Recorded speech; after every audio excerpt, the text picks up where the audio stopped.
Welcome to Everything is Awkward with Sam and Haley.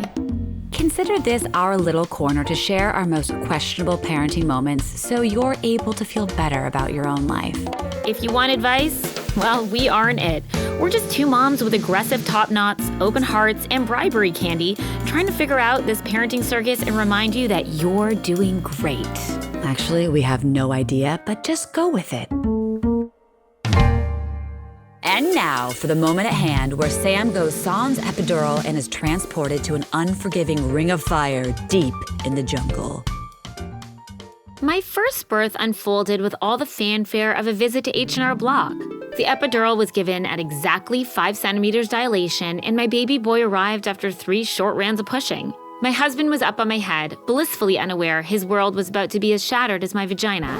Whoa. My mom and doula were down in the trenches, holding my legs, and thanks to the tap dispensing anesthetic into my spinal column, I may as well have been having tea in a castle, pinky out. It's a perfect day! It felt fairly civilized. I mean, not to brag, but here's where I brag. I looked like one of those models in the breast pump stock photos who've clearly never birthed a human. Not a hair on my head had moved, and absolutely nothing in the world could faze me. After the departure of the baby, my cervix swung shut silently, like the pristine gates of Buckingham Palace. It was almost too easy. Well, when you put it that way, maybe my uterus is open for business. Let's do this! Just wait for the rest of the story before you make that decision.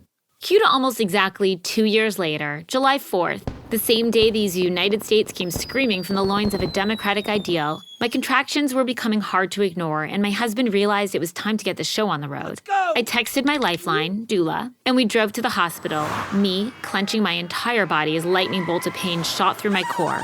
This time around, I had a new birth plan. You know, I'm all about experiencing new things, and I like to see I'm game for trying anything once. Hence my 1997 commitment to Tybo. Oh, wow, Tybo is taking me back. Now remember, you've got the power. You gotta give something to get something. Oh, you're right. So, my birth plan read like this. No epidural. Wait, what? You don't want drugs? I don't even know if we can be friends anymore. I was determined to push this kiddo out without tuning out the lower half of my body. I had heard whisperings of euphoria, a high like nothing else, a rush of unmatched oxytocin, while feeling a baby emerge from the dark. I mean, it sounds like the closest I'd be getting to an orgasm for a while, so why the hell not? Well, when you put it that way, I'm suddenly interested. I waddled through the halls of Cedars-Sinai, doula by my side, as my husband sat with his iPad watching Carrie in just another carafe on Homeland. Drink! Every time a contraction would arrive, my doula would whisper, "You can handle anything for 60 seconds. Yes. Yes, I can. Again, let's reference Tybo. It's in your hands, Sammy. As we wandered aimlessly, gravity fastening around my belly, I had a distinct vision. I was transported to a dense forest, surrounded by all its native animals. Squirrels, raccoons were chanting to me. The bird song was bouncing off the towering trees. I was the queen of the forest, Mother Earth, with my husband next to me and only a loincloth. Hey, look, it's my fantasy. I felt so raw and deeply in tune with nature. Then, I got bitch slapped. Like, I was transported out of that effing forest fast. I came to faint and needing to get back to stable ground immediately. When my nurse Wendy came to check on me, she coldly reported that I was in transition. No shit, Wendy. I'd been in transition since I arrived. My cervix had gone from a tight nickel to playing double dutch in the space of an hour. Oh, wow. Did you just relate your cervix to a jump rope? You bet your uterus I did.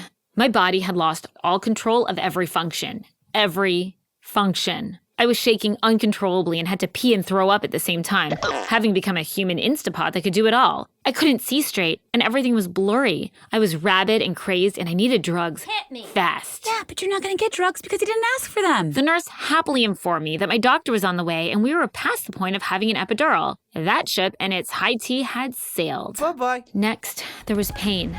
So much pain. Screaming. Me. Profanity. Also me. My husband rushed to my side with a look of full-blown terror and maybe a tiny bit of respect. I said things. Terrible things. Stuff like, "When is this f***ing baby coming out?" the doctor appeared, looking inside, and told me it was time to push. And my water broke like Old Faithful into her face. Not a first face shot, but she barely winced as it cleared the decks. The pain ramped up to 11. I was back in the forest now, but it had all changed. I was a Neanderthal, a wild animal, free of all societal and modern-day manners and skills. Gone were the happy animals and peaceful bird songs. There was tribal chanting, and a fire burned in a circle of which I was in the center. I could feel every bit of heat and rage and rawness. I could feel everything. The fibers of my cervix stretching like a rubber band before it snaps. The head parting the seas of my birth canal like Moses. The ring of fire. The infamous burning ring. My husband was there, watching the earth come barreling out of an exploding universe. Stars crashing to the ground. Then, a cry. Back in the hospital room, back to my body, smiling, sweaty, and somewhat terrified faces were staring back at me. A blonde head of peach fuzz, calm, serenity, euphoria. They placed my sweet baby boy in my hands, and he nestled in. This was it. This was the moment everyone had talked about. The high I had wanted to experience, like Shavasana after a kick-ass yoga class. That good old oxytocin had hit me, and I felt nothing from moments before. What cervix? My husband snapped a picture of me, our baby, and the doctor like he had 2 years ago. Only this time, my hair was ravaged like the fur of a wild beast who had just eaten his opponent. And my face was beet red and splashed with sweat. I was holding my baby like that scene in The Lion King. Presenting him for the kingdom, no matter how much gunk he was covered in. Like a soldier returning from battle, I'd earned the highest badge of honor. The right to give unsolicited advice to those heading into the field. I hear you. The first go-around may have been dignified and Instagram-worthy, despite having lost feeling in my legs for 12 hours. But the second was even better than those transformational ayahuasca trips that no one will shut up about. I mean, even if my husband will never really look at me exactly the same. So what would I choose for a third go-around? I can confidently say that I want back into that scorching, unforgiving jungle where I clearly belong.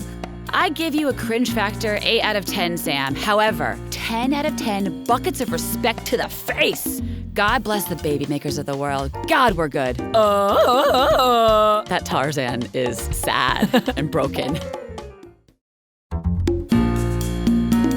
Written by Haley White and Samantha Goodstadt. Originally published on Romper.com, edited by Janet Manley. Follow Sam and Haley at Don't Call Me Mommy on Instagram and Facebook. This is a Spudnik Media production. Produced by LNA, co-produced by Tim Tucciarello. Sound mix by Mike Shute. Original theme song by Jonathan Byram. Special thanks to Kami Asghar, Richard Burnett, and Sam Fan.